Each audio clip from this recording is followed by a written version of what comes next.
बिना किसी एक्सरसाइज के और बिना किसी डाइट के। तो ये 3 स्टेप कौन से हैं? इसे देख लीजिए, आपको सिर्फ यही करने हैं खाना खाने के बाद। कुछ लोग शायद नाश्ता करने के बाद अपने काम पर चले जाते हैं और उनके पास टाइम नहीं होता।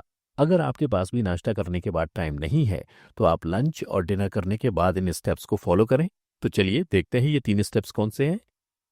तो दोस्तों, लंच करने के बाद हमें अक्सर थोड़ा टाइम मिल जाता है, तो आपको लंच के बाद करना ये है कि सबसे पहले खाना खाने के तुरंत बाद आप वज्रासन में बैठ जाएं। तो सबसे पहला स्टेप क्या है? वज्रासन। तो जिन लोगों को घुटनों में दर्द रहता है, वो इसे बेड पर बैठकर कर सकते हैं और पैरों के बीच में पिलो रख सकते हैं। तो चलिए देखते हैं आपको वज्रासन कैसे करना है। वज्रासन करने के लिए आप अपने घुटनों को मोड़कर जमीन पर रखने और वज्रासन वाली पोजीशन में बैठ जाएं और इसी पोजीशन में आपको 5 से 10 मिनट तक बैठना है। जिन लोगों को घुटनों या पैरों में दर्द रहता है, वो पिलो रख लें और आराम से बैठ जाएं।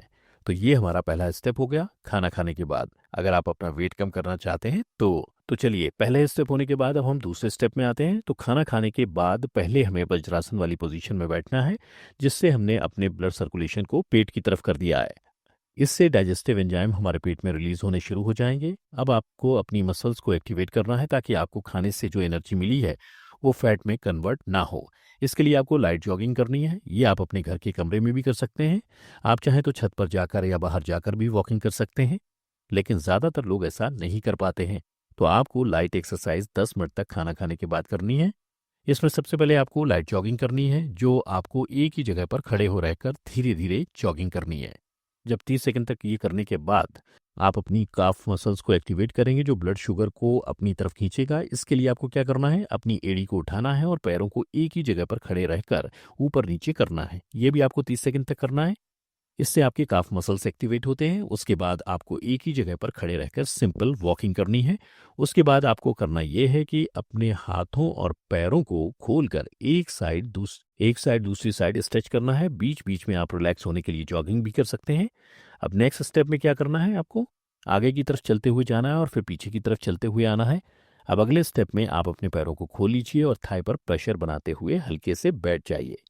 इससे आपकी थाई मसल्स और आपके ग्लूट के मसल्स एक्टिवेट होंगे। ये सारे स्टेप आप 30 सेकंड या 1 मिनट तक के लिए कर सकते हैं। अब अगला स्टेप करने के लिए अपने पैरों को खोल लें और फिर अपनी नी को एक तरफ बेंड करें और फिर दूसरी तरफ को अपनी नी बेंड करें। इस तरह से अपनी दोनों नी को एक तरफ से दूसरी तरफ बेंड करते जाएं। खासकर डायबिटीज़ वाले लोगों के लिए ये मूवमेंट बहुत बेस्ट है। इस मूवमेंट को करने से आपकी सारी ब्लड शुगर आपकी थाई की तरफ खींची चली जाएगी और आपका शुगर लेवल कभी भी हाई नहीं होगा। रिलैक्स होने के लिए बीच बीच में आप जॉगिंग करते रहें। सबसे लास्ट स्टेप, आपको क्या करना है कि दीवार के पास आप आ जाइए और दीवार से अपनी पीठ को लगाकर नीचे